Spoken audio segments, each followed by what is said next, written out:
Hi, I am Claire Badenhorst, a senior lecturer at Massey University, and I will be presenting a discussion on iron regulation from a female-specific viewpoint. Let me first set a scene. You're at work or school, and you're feeling fatigued, lethargic, unmotivated, and irritated with how the day is progressing. You're struggling to maintain your concentration on a given task. This has become your normal for the last few months, which you have rationalized is due to your high workload and the stress of the pandemic and, well, life in general. And this is completely normal, right? Very few people may actually choose to go to their doctor, and even less might choose to get a blood test. However, the results are quite likely to show that you are iron deficient.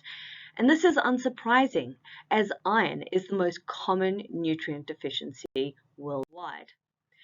For 12 to 55% of premenopausal females in New Zealand, being diagnosed with iron deficiency is a highly probable scenario.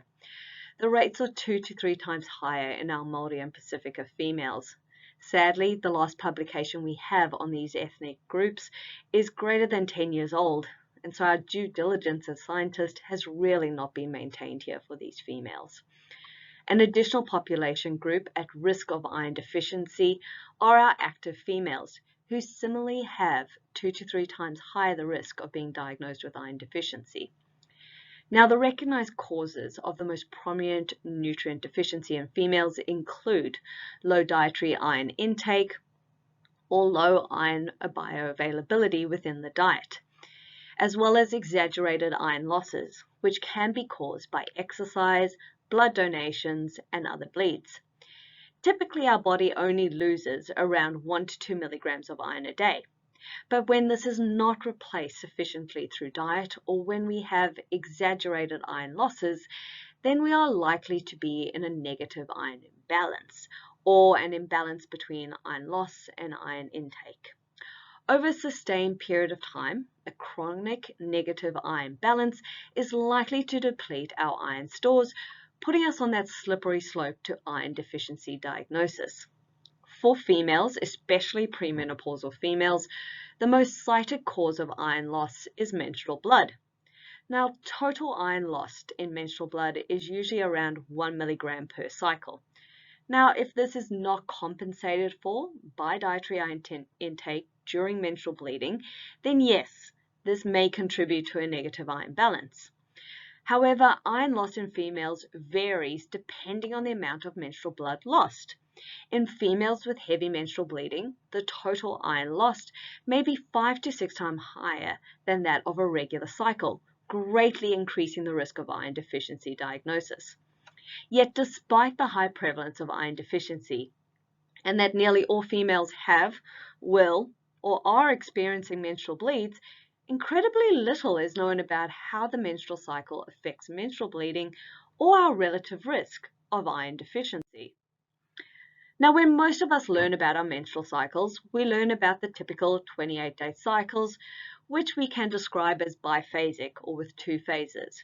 We have the follicular phase that has menstrual bleeding and then high levels of estrogen, followed by the luteal phase that has high levels of progesterone and moderate levels of estrogen.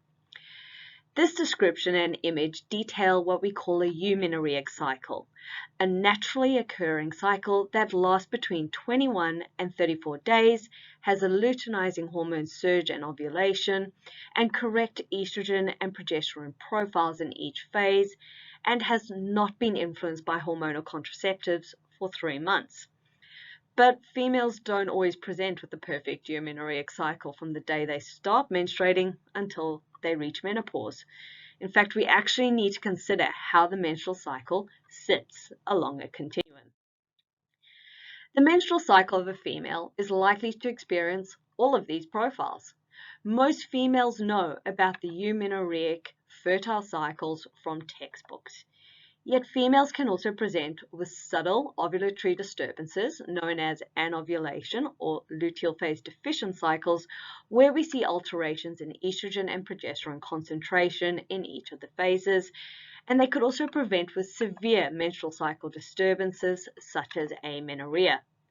Now, a female may move along this continuum throughout their reproductive lifespan, and the movement along the continuum is recognized to occur with stress, so physical, dietary, or psychological, and at various stages of a female's life. For example, high variability in cycle length or symptoms in bleeding in adolescence and perimenopause may be due to more regular anovulatory or luteal phase deficient cycles as females develop or move towards menopause. A female experiencing more stress might present with more regular luteal phase deficient cycles, and this could impact the intensity of menstrual bleeding or menstrual symptoms as a result of the estrogen dominance in this cycle. Rarely do we actually discuss the variability of a menstrual cycle and the ongoing features and effects. And as a result, female-specific health recommendations that take into consideration the menstrual cycle and its potential variability are not available to the health professionals or the general population. Female-specific considerations for iron regulations is one area that has not considered how the menstrual cycle affects iron status beyond citing menstrual bleeding as a causal factor. When discussing iron regulation, there needs to be a consideration of the hormone hepcidin, the iron regulatory hormone. Now, when this hormone is in high levels, it degrades iron export channels, reducing our ability to absorb and recycle iron. It is regulated by various factors in the body and most strongly regulated by the body's iron levels. So if you have high levels, then you produce high levels of this hormone to prevent iron excess. But if you have low levels, then the hormone levels remain low to allow you to absorb and use iron. Now, as indicated by the red line, hepcidin levels appear to fluctuate throughout the cycle. They are low during menstrual bleeding, and this is likely due to iron actively being lost in menstrual blood.